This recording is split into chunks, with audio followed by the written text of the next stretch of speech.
بسم اللہ الرحمن الرحیم۔ ناظرین، جو لوگ زیادہ ہنستے ہیں وہ جسمانی اور جذباتی دونوں طرح کے درد کو زیادہ برداشت کرتے ہیں۔ نفسیات کے مطابق دوسروں سے اپنا موازنہ کرنا خود کو قصوروار ٹھہرانے، ناخوشی اور ڈپریشن کا بنیادی ذریعہ ہے۔ جب آپ کسی کو ناپسند لگتے ہیں تو اس کی ہر طبعی طور پر آپ کو ناراض کرتی ہے۔ زندگی بھر کی تندرستی چاہتے ہو تو پھل اور سبزیاں زیادہ استعمال کریں۔ اگر بدن سستی کا شکار ہے تو سرسوں کے تیل کی مالش کریں۔ میٹھی چیزوں کا زیادہ استعمال چہرے پر جھریوں کا سبب بنتی ہے۔ کھیرے والے پانی سے منہ دھونا چہرے کو تر و تازہ اور جوان بناتا ہے۔ نہار منہ خوشبو سونگھنے سے دماغ پرسکون رہتا ہے اور ڈپریشن میں کمی آتی ہے۔ سونے سے قبل پاؤں کے تلووں پر سرسوں کے تیل کی مالش کرو، میٹھی نیند آتی ہے۔ بدہضمی سے ہونے والے سر درد دور کرنے کے لیے نہار منہ ایک سبز الائچی چبا کر کھا لیں۔ رات کو جلدی سونا اور صبح کو جلدی جاگنا بڑھاپے کی رفتار کو سست کر دیتا ہے۔ ہرا دھنیا چھالو پر لگانے سے چھالے جلدی ختم ہو جاتے ہیں۔ کھانے میں تھوڑی سی سونف ضرور شامل کیا کریں، اس سے نظر بے تحاشا تیز ہو جاتی ہے۔ جو لوگ کھانے کے روزانہ ادرک استعمال کرتے ہیں ان کا پیٹ باہر نہیں آتا۔ صبح اٹھتے ہی 1 گھنٹے کے اندر ناشتہ کر لینے سے انسان تھکاوٹ اور سستی کا شکار نہیں ہوتا۔ کامیابی کی راہ میں آنے والی 10 رکاوٹیں جو تمہیں روک رہی ہیں۔ کتنے لوگ محنت کرتے ہیں، خواب دیکھتے ہیں، پلان بناتے ہیں لیکن پھر بھی کامیاب نہیں ہو پاتے۔ بنیادی وجہ 2 رکاوٹیں ہیں جنہیں وہ پہچانتے ہی نہیں۔ نمبر 1، خود پر یقین نہ رکھنا۔ اگر تمہیں خود پر اعتماد نہیں تو دنیا تم پر کیوں اعتماد کرے گی؟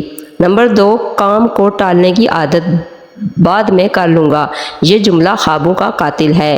نمبر 3، ناکامی سے ڈرنا۔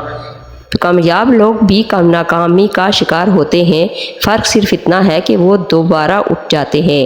نمبر 4، منفی سوچ اور دوسروں کی باتوں کا اثر۔ لوگ آپ کے بارے میں جو کہتے ہیں وہ ان کی ذاتی رائے ہے، تمہاری حقیقت نہیں۔ نمبر 5، واضح مقصد کا نہ ہونا۔ اگر پتہ ہی نہیں منزل کہاں ہے تو کیسے پہنچو گے؟ نمبر 6، وقت کا غلط استعمال۔ وقت تمہارا سب سے قیمتی اثاثہ ہے، اسے ضائع نہ کرو۔ نمبر 7، پرفیکشن کا انتظار۔ ہر کام میں مکمل ہونا ضروری نہیں، شروع کرنا زیادہ اہم ہے۔ نمبر 8، غلط لوگوں کی صحبت۔ نیچے کھینچنے والے لوگ تمہیں اوپر نہیں جانے دیں گے۔ نمبر 9، حوصلے کی کمی یعنی جلد ہار مان لینا۔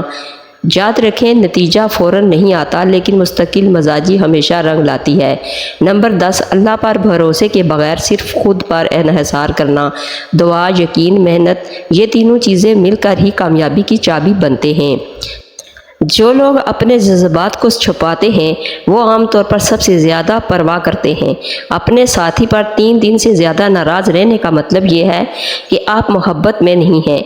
وہ نوجوان جو اپنا زیادہ وقت موسیقی سننے میں سے صرف کرتے ہیں ان کے افسردہ ہونے کا امکان بہت زیادہ ہوتا ہے۔ ایک عورت صرف اس شخص سے بحث کرتی ہے جس کی بھی وہ واقعی پرواہ کرتی ہے۔ کم بحث صرف اس وقت ہوتی ہے جب اسے دلچسپی نہ ہو۔ قوت باء کو بڑھانے کے لیے کھانے میں پیاز کا استعمال کبھی مت بھولیں۔ کھجور کو دودھ میں ملا کر ملک شیک بنا کر پینے سے چھوٹے قد میں اضافہ ہوتا ہے اور جسمانی کمزوری بھی دور ہوتی ہے۔ دودھ میں سیب کا رس ملا کر پینے سے دل کو طاقت اور توانائی ملتی ہے۔ بال گرنے لگیں تو پیاز کا رس سر پر لگائیں، انشاءاللہ فائدہ ہوگا۔ الرجی دور کرنے کے لیے نیم گرم پانی سے نہانا مفید ہے۔ جن لوگوں کا بلڈ پریشر بڑھ جاتا ہے ان کے لیے کدو کا استعمال نہایت مفید ہے۔ نظر کی کمزوری دور کرنے اور آنکھوں کے درد میں رات کو سرما لگانا مفید ہے۔ بھیڑ کا گوشت کھانے سے جوڑوں اور کمر کا درد ٹھیک ہونے لگتا ہے۔ پودینے کا استعمال معدے کے جملہ امراض دور کرنے میں مددگار ہے۔ کھانا کھانے کے بعد مسواک کرنے سے بدہضمی نہیں ہوتی۔ کامیابی یہ نہیں کہ انسان سب کچھ پا لے، بلکہ کامیابی یہ ہے کہ انسان غم میں مسکرانا اور دولت کے بغیر خوش رہنا جانتا ہو۔ بھنے چنے اور بادام روزانہ کھانے سے قوت مدافعت بڑھتا ہے، اعصابی اور جسمانی نشو و نما بہتر ہوتی ہے۔ ادرک کا استعمال پٹھوں کے دردوں کے لیے مفید ہوتا ہے۔ دیسی گھی گرم کر کے چاٹنے سے جوڑوں کا درد جلدی ختم ہو جاتا ہے۔ روزانہ صرف 10 منٹ چہل قدمی کرنے سے وزن میں کافی حد تک کمی آتی ہے اور انسان صحت مند رہتا ہے۔ اگر چہرے پر نشانات ہوں تو ایلو ویرا جیل میں ہلدی شامل کر کے چہرے پر لگانے سے نشان دور ہو جائیں گے۔ سبزی کا سالن زیادہ کھایا کریں، سکین کی خوبصورتی میں اضافہ ہوتا ہے۔ دھوپ میں نکلنے سے رنگت سانولی ہو جائے تو کھیرے کا تھوڑا سا رس لے کر چہرے پر ملیں۔ 15 منٹ لگا رہنے دیں، بعد میں چہرہ دھو لیں۔ مونگ پھلی کھانے کے بعد پانی پینے سے کھانسی کی شکایت ہو سکتی ہے۔ امام غزالی رحمہ اللہ فرماتے ہیں، یہ باتیں 4 قسم کی ہوتی ہیں: وہ باتیں جن کے کرنے سے سراسر نقصان ہو، وہ باتیں جن کے کرنے میں فائدہ ہی فائدہ ہو، وہ باتیں جن سے نفع بھی ہو اور نقصان بھی، وہ باتیں جو نفع اور نقصان دونوں سے خالی ہوں۔ جس شخص کی زبان اس پر حکمران ہو تو وہی اس کی موت اور ہلاکت کا فیصلہ کرتی ہے۔ جس شخص کی امیدیں چھوٹی ہوتی ہیں اس کے عمل بھی درست ہوتے ہیں۔ جو شخص چھوٹی مصیبتوں کو بڑا سمجھتا ہے اللہ تعالیٰ اسے بڑی مصیبتوں میں مبتلا کر دیتا ہے۔ جو شخص اپنا بھید نہیں چھپا سکتا وہ دوسروں کا کیا چھپائے گا۔ اگر آپ بھیگے ہوئے چنے اور کشمش کو باقاعدگی سے کھائیں تو اس سے موٹاپے، جسم میں خون کی کمی، کمزور قوت مدافعت کا مسئلہ کم ہو سکتا ہے۔ در حقیقت چنے اور کشمش دونوں ہی صحت کے لیے فائدہ مند ہیں۔ کشمش میں پروٹین، آئرن، فائبر، پوٹاشیم اور کاپر جیسے بہت سی ضروری غذائی اجزاء ہوتے ہیں جو کئی طرح سے فائدہ مند ہو سکتے ہیں۔ دوسری طرف بھیگے ہوئے چنے میں پروٹین، فائبر، کاربوہائیڈریٹس وغیرہ ہوتے ہیں۔ یہ تمام غذائی اجزاء آپ کے جسم کے لیے بہت اہم ہیں۔ ہڈیوں کو مضبوط بنائیں۔ جسم کی ہڈیوں کو مضبوط بنانے کے لیے بھیگے ہوئے چنے اور کشمش کھانا زیادہ فائدہ مند ہے۔ بتا دیں کہ چنے اور کشمش دونوں کے مرکب میں کیلشیم وافر مقدار میں موجود ہوتا ہے جو آپ کی ہڈیوں کو مضبوطی کو بڑھاتا ہے۔ یہ کھوکھلی ہڈیوں میں زندگی لا سکتا ہے۔ اس کے ساتھ ہڈیاں طویل عرصے تک صحت مند رہتی ہیں۔ جسمانی طاقت میں اضافہ۔ چنا اور کشمش کو توانائی کا پاور ہاؤس سمجھا جاتا ہے۔ اگر آپ کمزوری کا شکار ہیں تو ان 2 چیزوں کا باقاعدگی سے استعمال کریں۔ کشمش اور چنے میں آئرن اور بہت سے ضروری وٹامنز ہوتے ہیں جس کی وجہ سے آپ کے جسم کو وافر مقدار میں توانائی مل سکتی ہے۔ وقت گزر جاتا ہے، لمحے ریت کی مانند ہاتھوں سے پھسل جاتے ہیں۔ وہ چہرے جو کبھی روشنی کی مانند جگمگاتے تھے ایک دن جھریوں سے بھر جاتے ہیں۔ وہ آنکھیں جن میں خواب چمکتے تھے ایک دن دھندلا جاتی ہیں۔ جسم کی وہ جوانی جس پر دنیا فریفتہ ہوتی ہے بالآخر ڈھل جاتی ہے۔ لیکن ایک شے ایسی ہے جو کبھی پرانی نہیں ہوتی، کبھی ماند نہیں پڑتی، وہ ہے انسان کی اچھائی۔ اچھا انسان وہ ہوتا ہے جو چہرے سے نہیں دل سے پہچانا جاتا ہے۔ وہ نرم لہجہ، وہ ہمدردی بھرا رویہ، وہ دوسروں کے دکھ میں بہنے والا دل، یہی اصل خوبصورتی ہے۔ لوگ چہرے بھول جاتے ہیں لیکن وہ دعا جو کسی کی آنکھوں سے جو آپ کے لیے نکلی ہو وہ ہمیشہ دل میں رہتی ہے۔ آج کے دور میں جہاں ہر شخص اپنی ظاہری صورت کو سنوارنے میں لگا ہے وہیں ایک اچھا انسان اپنی سیرت کو سنوارتا ہے۔ حسن وقت کے ساتھ ماند پڑ جاتا ہے لیکن حسن اخلاق ہمیشہ چمکتا ہے۔ لوگ جب یاد کرتے ہیں تو یہ نہیں کہتے کہ اس کے چہرے کے خد و خال کیسے تھے، بلکہ کہتے ہیں کہ وہ بہت اچھا انسان تھا۔ زندگی کے اختتام پر قبر میں نہ خوبصورتی کام آئے گی نہ جسم کی تراش، وہاں صرف اعمال جائیں گے۔ جو رشتے تمہیں تکلیف دیں ان سے دوری اختیار کر لو، وہ خود لوٹ آئیں گے، مگر اس وقت جب تمہارے دل سے اتر جا چکے ہوں، لیکن وہ تمہاری قدر سے نہیں پچھتاوے سے لوٹتے ہیں۔ جس کی دی ہوئی تکلیف سے تم آج رو رہے ہو وہ کل تمہارے پچھتاوے میں روئے گا۔ تکلیف دینے والوں کو رحمت سمجھیں۔ انسانی فطرت ہے کہ وہ اپنی عزت اور وقار کا خیال رکھتا ہے، مگر جب کوئی اس پر بدگمانی کرے تو اس کے بارے میں غلط گمان رکھے، اس پر الزام تراشی کرے یا غیبت کرے تو دل کو شدید تکلیف پہنچتی ہے۔ لیکن ایک صاحب ایمان انسان کے لیے ان حالات میں بھی صبر و شکر کا راستہ ہی بہتر ہوتا ہے۔ ایسے لوگ جو آپ کی پیٹھ پیچھے غیبت کرتے ہیں، الزام لگاتے ہیں یا بدظنی کرتے ہیں دراصل دانستہ طور پر اس کی آخرت سنوارنے میں لگے ہوتے ہیں۔ حدیث کے مطابق قیامت کے دن مظلوم کو ظالم کے نیک اعمال دیے جائیں گے، اور اگر نیکیاں ختم ہو جائیں تو مظلوم کے گناہ ظالم پر لاد دیے جائیں گے۔ اس اعتبار سے جو لوگ دنیا میں آپ کی عزت پر حملہ کرتے ہیں وہ حقیقت میں آپ کے گناہوں کا بوجھ اٹھا رہے ہوتے ہیں۔ ایسے لوگوں کو اپنی زندگی کا غم نہ بنائیں، بلکہ ان کو اللہ تعالیٰ کی طرف سے آزمائش اور ساتھ ہی ایک خفیہ نعمت سمجھیں۔ آپ کا کام صرف صبر، خاموشی اور دعا ہے۔ یاد رکھیں اللہ عادل ہے اور اس کی عدالت کامل ہے۔ وہ کسی کا زندگی ایک لمحہ ہے جو پلک جھپکتے ہی گزر جاتا ہے۔ یہ اتنی مختصر ہے کہ نفرت، حسد اور نفاق جیسے منفی جذبات کی گنجائش ہی نہیں رکھتی۔ آج جو ہم سب موجود ہیں کل صرف ایک یاد بن کر رہ جائیں گے، تو کیوں نہ زندگی کو محبت، معافی اور خلوص کے ساتھ گزارا جائے۔ کیوں نہ ہم ایک دوسرے کے لیے آسانیاں پیدا کریں، کیونکہ آخرکار ہم سب نے واپس لوٹ جانا ہے اور پیچھے رہ جانا ہے صرف ہمارے اعمال اور خوبصورت یادیں۔ جو شخص علم حاصل کرنے کا خواہاں ہو وہ پہلے طے کرے کہ تحصیل علم سے اس کا مقصد کیا ہے۔ کتابوں کو زمین پر مت گرنے دو، کیونکہ کتابیں انسان کو آسمان تک لے جاتی ہیں۔ علم ایک ایسا پودا ہے جسے دل و دماغ کی سرزمین پر لگانے سے عقل کے پھول لگتے ہیں۔ علم ایک ایسا بادل ہے جو ہمیشہ رحمت برساتا ہے۔ انسان کا کتاب سے بڑھ کر کوئی دوست نہیں۔ بڑے کام کرو، بڑے وعدے نہ کرو۔ غریب وہ ہے جس کا کوئی دوست نہیں۔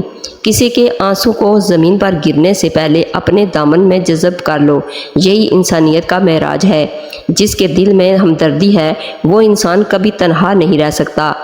تم میں سے ہر ایک نگران ہے، اپنی ذمہ داری کو سمجھو، نبھاؤ، اس کا حساب ہوگا۔ نبی پاک صلی اللہ علیہ وسلم نے ارشاد فرمایا، آگاہ ہو جاؤ، تم میں سے ہر ایک نگہبان ہے اور ہر ایک سے اس کی رعایا کے بارے میں سوال کیا جائے گا۔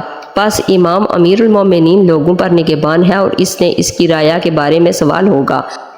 مرد اپنے گھر والوں کا نگہبان ہے اور اس سے اس کے رعایا کے بارے میں سوال ہوگا، اور عورت اپنے شوہر کے گھر والوں اور اس کے بچوں کی نگہبان ہے اور اس سے ان کے بارے میں سوال ہوگا، اور کسی شخص کا غلام اپنے سردار کے مال کا نگہبان ہے اور اس سے اس کے بارے میں سوال ہوگا۔ آگاہ ہو جاؤ کہ تم میں سے ہر ایک نگہبان اور ہر ایک سے اس کی رعایا کے بارے میں سوال ہوگا۔ زکام اور بخار جیسے بہت سے موسمی مسائل بیکٹیریا کے حملے کی وجہ سے لاحق ہو سکتے ہیں۔ ان بیکٹیریا کے حملے سے بچنے کے لیے ایسی غذائیں استعمال کرنے کا مشورہ دیا جاتا ہے جو اینٹی بیکٹیریل خصوصیات کی حامل ہوتی ہیں۔ غذائی ماہرین کے مطابق پیاز میں اینٹی بیکٹیریل خصوصیات پائی جاتی ہیں جو موسمی بیماریوں سے بچاؤ میں مدد فراہم کرتی ہیں۔ اس کے علاوہ پیاز کے استعمال سے وائرل انفیکشن کی خطرات کو بھی کم کیا جا سکتا ہے۔ غیر متوازن غذاؤں کے استعمال کے باعث بیشتر افراد کے بال گرنا شروع ہو جاتے ہیں، حتیٰ کہ کچھ افراد گنج پن کا شکار بھی ہو جاتے ہیں۔ بالوں کے گرنے کے عمل کو سست کرنے کے لیے یا روکنے کے لیے پیاز کا پانی بے حد مفید ہے۔ پیاز کا رس نکال کر بالوں پر لگا لیں اور خشک ہونے پر کسی اچھے شیمپو سے دھو لیں۔ اس عمل سے بالوں کے گرنے کا عمل سست ہو جائے گا، جڑیں مضبوط اور نئے بالوں کی افزائش بھی ہوگی۔ پیاز فائبر حاصل کرنے کا بہترین ذریعہ ہے جو آنتوں کی صحت کو بہتر بنانے میں اہم کردار ادا کرتا ہے۔ اس کے علاوہ پیاز سے حاصل ہونے والی پری بائیوٹکس آنتوں کے بیکٹیریا کے لیے فائدہ مند ہوتے ہیں۔ طبی ماہرین کے مطابق پیاز سے حاصل ہونے والے فیٹی ایسڈز قوت مدافعت میں اضافہ کرتے ہیں، سوزش میں کمی لاتے ہیں اور ہاضمے کے نظام کو بہتر بناتے ہیں۔ پیاز کھانے کا ایک عام فائدہ یہ ہے کہ یہ ہمارے خون کو پتلا رکھتا ہے، کیونکہ اس میں خون کو پتلا کرنے والے اجزاء وافر مقدار میں موجود ہوتے ہیں۔ پیاز بلڈ پریشر کنٹرول کرتا ہے اور اس سے ہمارے جسم میں کولیسٹرول کی سطح نارمل رہتی ہے۔ یہ دل کی بیماریوں سے محفوظ رکھتا ہے۔ پیاز کے استعمال سے ہم کینسر جیسی موذی بیماری سے محفوظ رہتے ہیں۔ اس کے علاوہ پیاز پھیپھڑوں کے کام کرنے کے نظام کی مدد کرتا ہے۔ اگر ہم اس کا استعمال روزمرہ کی بنیاد پر کریں تو یہ موسمی بیماریوں سے بچانے میں ہماری مدد کرتا ہے۔ دمہ میں کچا پیاز کھانا مفید رہتا ہے۔ پیاز میں فاسفورس کے علاوہ فولاد بھی پایا جاتا ہے جو ہمیں صحت مند رکھنے میں اہم کردار ادا کرتا ہے۔ پیاز بیماری پیدا کرنے والے جراثیموں کو مارتا ہے اور بیماریوں سے تحفظ فراہم کرتا ہے۔ جب ہم اپنے اپنوں کا ذہنی سکون برباد کرنے میں پر تلے ہوئے ہوں تو پھر اپنوں کے لگائے گئے بڑے بڑے گہرے زخم انسان کو یا تو غلط راستوں پر اتار دیتے ہیں یا پھر برداشت کی حدیں ختم ہونے پر خود کو موت کی منہ میں دھکیل دیتے ہیں۔ کاش کہ اپنے کہلانے والے اپنوں کو گہرے گہرے زخم دینے کی بجائے زخموں پر مرہم رکھنے والے ہوتے۔ ناکامی سے خوف کھانا یا اس سے بھاگنا نہیں چاہیے، بلکہ اسے اپنی زندگی کے سفر کا ایک اہم حصہ سمجھ کر قبول کرنا چاہیے۔ ہر ناکامی ایک خاموش استاد کی طرح ہوتی ہے جو ہمیں مضبوط بناتی ہے اور زندگی کی گہری سمجھ عطا کرتی ہے۔ یہ ہماری کمزوریوں کو شرمندگی کے لیے نہیں بلکہ بہتری کی طرف رہنمائی کے لیے ظاہر کرتی ہے۔ جو کامیابی ناکامیوں کے بعد حاصل ہو وہ دانائی سے بھرپور ہوتی ہے، جبکہ بغیر جدوجہد کے ملی کامیابی اکثر سطحی رہتی ہے۔ لہٰذا ناکامی کو اپنی پہچان نہ بننے دو بلکہ اسے اپنے نکھار کا ذریعہ بنائیں۔ دہی کے ساتھ اسبغول کا چھلکا استعمال کرنے سے معدہ جملہ امراض سے محفوظ رہتا ہے۔ سفید نمک کی جگہ کالا نمک استعمال کریں۔ کالا نمک صحت کے لیے نقصان دہ نہیں ہوتا۔ نفسیات کہتی ہے کہ جب 10 لوگ ہمیں میسج کرتے ہیں تو ہم خوش نہیں ہوتے، لیکن جب کوئی خاص شخص ایسا نہیں کرتا تو ہم ضرور غمگین ہوتے ہیں۔ سادگی کا مطلب یہ نہیں کہ آپ کے پاس کوئی چیز کم ہے، بلکہ سادگی کا مطلب یہ ہے کہ آپ کو زیادہ کی نمائش کی ضرورت نہیں۔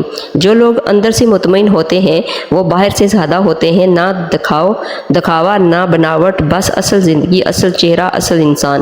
سادگی وہ خوبی ہے جو وقت کے ساتھ نایاب ہوتی جا رہی ہے، لیکن یہی وہ چیز ہے جو انسان کی سب سے زیادہ خوبصورت بناتی ہے۔ ہر کسی کی نعمتیں بھی الگ ہوتی ہیں، ہر کسی کی آزمائشیں بھی، ہر کسی کی کہانی بھی الگ اور سبق بھی الگ ہیں۔ کبھی کسی اور کو دیکھ کر مت یہ سوچیں کہ آپ محروم ہیں،